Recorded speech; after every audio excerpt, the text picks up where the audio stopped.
আল্লাহ পাক আমাদের সবাইকে হেদায়েত নসিব করুন, জোরে বলুন আমিন।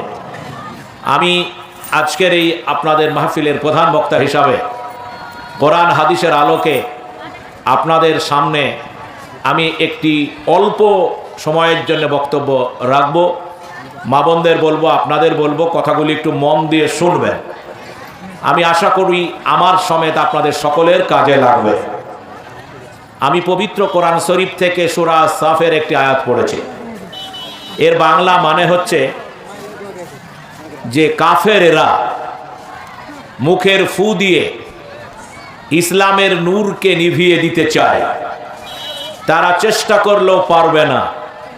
ইসলামের আলো নূর বিশ্বময় ছড়িয়ে পড়বে, তাতে কাফেরদের অন্তরে যতই যন্ত্রণা হোক না কেন। আজকের পৃথিবীতে এই আয়াত যথার্থ।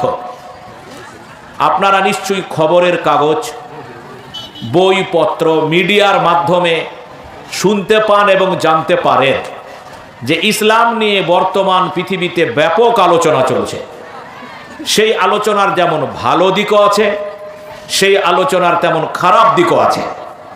আজকের আধুনিক বিশ্বে সবথেকে খারাপ দিকই আলোচনা হচ্ছে।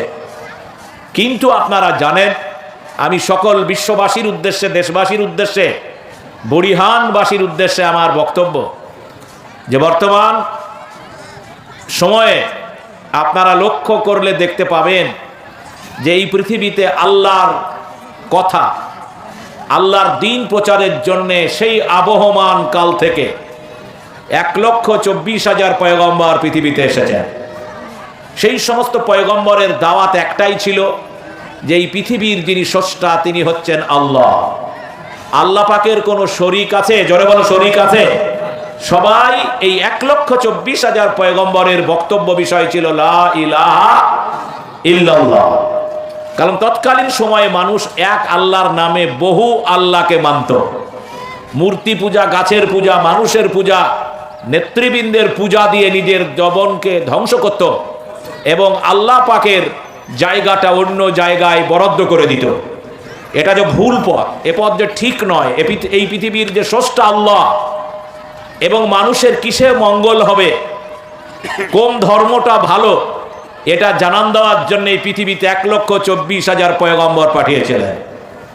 আদম আলাইহিস সালাম ছিলেন পৃথিবীর প্রথম পয়গম্বর, আর পৃথিবীর শেষ পয়গম্বর ছিলেন জনাবে মুহাম্মদুর রাসূলুল্লাহ সাল্লাল্লাহু আলাইহি ওয়াসাল্লাম। আমাদের নবীর বৈশিষ্ট্য তিনি শেষ পয়গম্বর।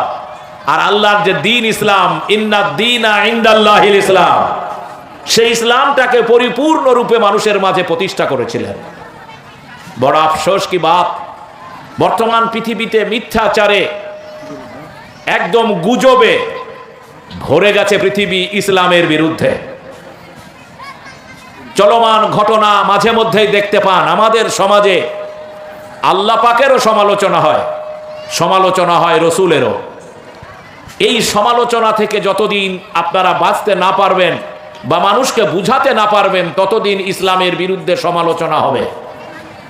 এই কিছুদিন আগে আপনারা দেখলেন আমাদের দিল্লির একজন আমার বোন, আমাদের সমাজের শিক্ষিতা মহিলা নূপুর শর্মা, তিনি নবী মুহাম্মদের চরিত্র সম্পর্কে তার মন্তব্য খুব বাজে এবং নারী অধিকার নিয়ে তিনি বুঝাতে চাইলেন যে নবী মুহাম্মদ তিনি 6 বছরের একটা মেয়েকে বিয়ে করে নারী অধিকার নষ্ট করেছেন। বিয়ের নামে এগুলি হচ্ছে একটা ভণ্ডামি।